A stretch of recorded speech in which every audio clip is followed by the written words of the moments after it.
सीधी BJP में बड़ी फूट, नाराज बीजेपी कार्यकर्ताओं का छलका दर्द, मीडिया से हुए रूबरू। रणवीर सिंह रावत के मुख्य आतिथ्य में समर्पण निधि का रखा गया था कार्यक्रम, जहां जमीनी स्तर पर काम कर रहे कार्यकर्ताओं को नहीं दिया गया था आमंत्रण। सीधी भारतीय जनता पार्टी के समर्पण निधि का कार्यक्रम बीते दिनों SIT कॉलेज में रखा गया और काफी हर्ष उल्लास के साथ मनाया गया, जहां खुद चुरहट और सिहावल विधानसभा के जमीनी स्तर के कार्यकर्ताओं एवं प्रदेश पदाधिकारियों में भी कई बार पद में रह चुके नेताओं को आमंत्रित ही नहीं किया गया, जिससे नाराज नेताओं ने आज सर्किट हाउस में गुफ्तगू कर रहे थे, जहां मीडिया से रूबरू होते हुए अपनी ही पार्टी पर जातिवाद जैसे कई गंभीर आरोप लगाए हैं। पिछले विधानसभा चुनाव 2018 की अगर बात की जाए तो सीधी जिले के साथ साथ पूरे बिंद क्षेत्र की जनता ने सिहावल विधानसभा को छोड़कर भारतीय जनता पार्टी के प्रति विश्वास जताते हुए मतदान किए थे और एक तरफा बीजेपी के ऊपर प्यार उड़ेल दिए थे।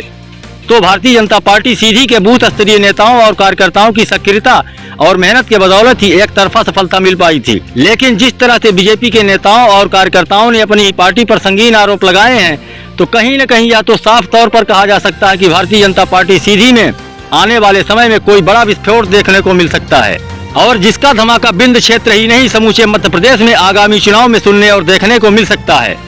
हालांकि वर्तमान स्थिति में सीधी जिले की 4 विधानसभा सीटों में सिहावल विधानसभा छोड़कर बाकी की 3 सीटों पर भारतीय जनता पार्टी का ही कब्जा है।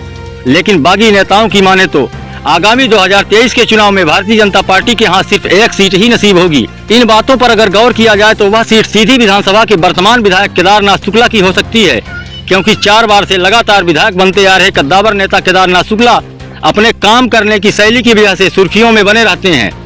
चाहे हम ट्रैक्टर घोटाले की पर्दाफाश की बात करें या फिर महिला बाल विकास के ऊपर घोटाले की आशंका को लेकर उठाए गए प्रश्न पर।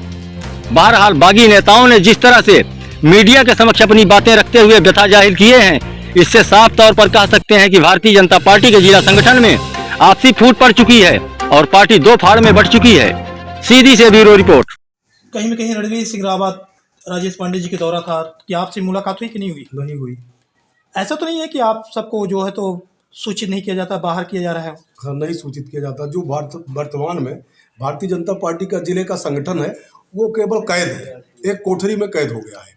अब भाजपा की जो परिस्थिति हमको दिख रही है तो हमको तो एक लग रहा है कि जैसे कांग्रेस में पूर्व मंत्री कमलेश्वर पटेल जी सिंगल बिंद में थे विधायक, उसी तरह से लगता है बिंद में इसी तरह की स्थिति तो संगठन की रहेगी तो यही स्थिति होगी। रणवीर सिंह रावत अगर रीवा संभाग अगर नहीं संभाल पाएंगे तो कहीं न कहीं बिंद की कमजोरी बन सकती है हार के कारण।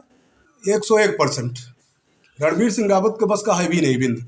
क्या कहेंगे, जिस तरह से कांग्रेस में वंशवाद और जातिवाद चला है तो ऐसा इसी तरह से सीधी जिले में भी चल रहा है। एक वर्ग हावी है, केवल एक वर्ग हावी है। चाहे जिस कार्यक्रम को आप देखो, चाहे वो आपका ये कब सम्मेलन हो चाहे अन्य कार्यक्रम चल रहे हो, केवल एक वर्ग हावी है। तो बाकी अन्य वर्गों से तो वोट हम देते हैं, केवल हम वोटर बन के हैं। तो आने वाले समय में कांग्रेस की तरह बीजेपी की भी स्थिति सीधी में हो सकती है। बीजेपी की वही स्थिति। कहीं ऐसा तो नहीं है बिंद से 2 सीट बचे एक सीट वन वे बिंद से। रणवीर सिंह रावत संभाग के प्रभारी है रीवा संभाग के, क्या आपसे मुलाकात की है कि नहीं की है?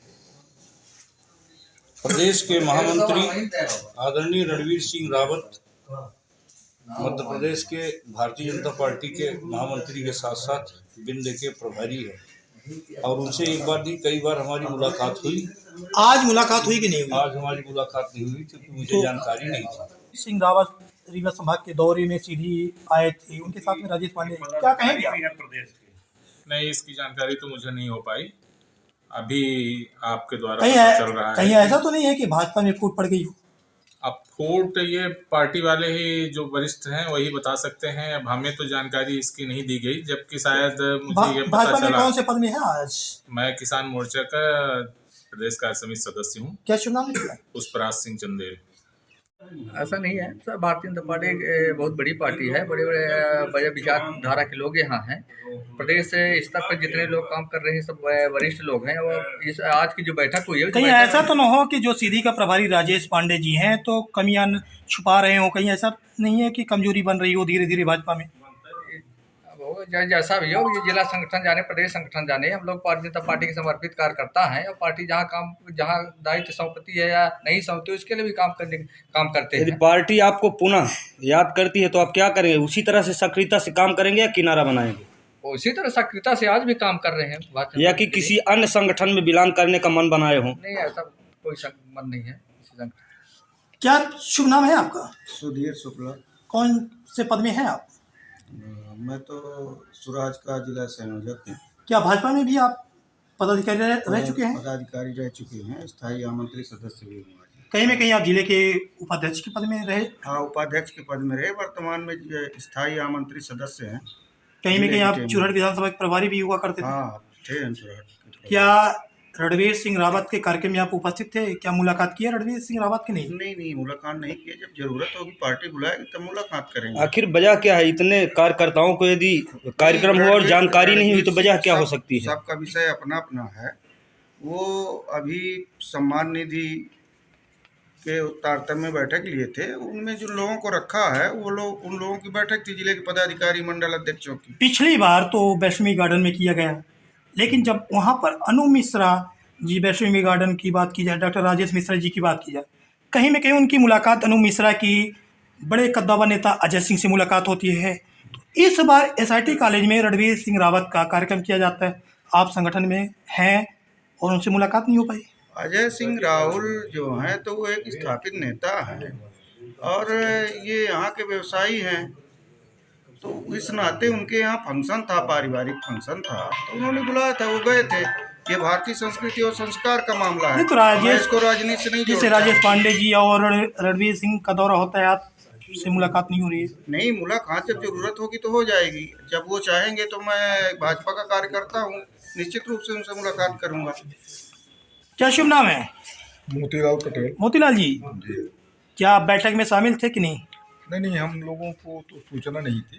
एक्चुअली में नई टीम में जो जिनको दायित्व मिला है वो काम कर रहे हैं। कहीं ऐसा तो नहीं है कि रणवीर सिंह रावत बिंद की सबसे कमजोरी बन सकते हैं? अब ये समय बताएगा, क्योंकि अपन तो पार्टी के छोटे से कार्यकर्ता हैं, कार्यकर्ता के रूप में काम देख रहे हैं। पार्टी जब कभी कोई जिम्मेदारी देगी तो देखेंगे, नहीं तो अपन मतदाता के रूप में काम करते रहेंगे। क्या शुभ नाम है? बाबूलाल कुशवाहा।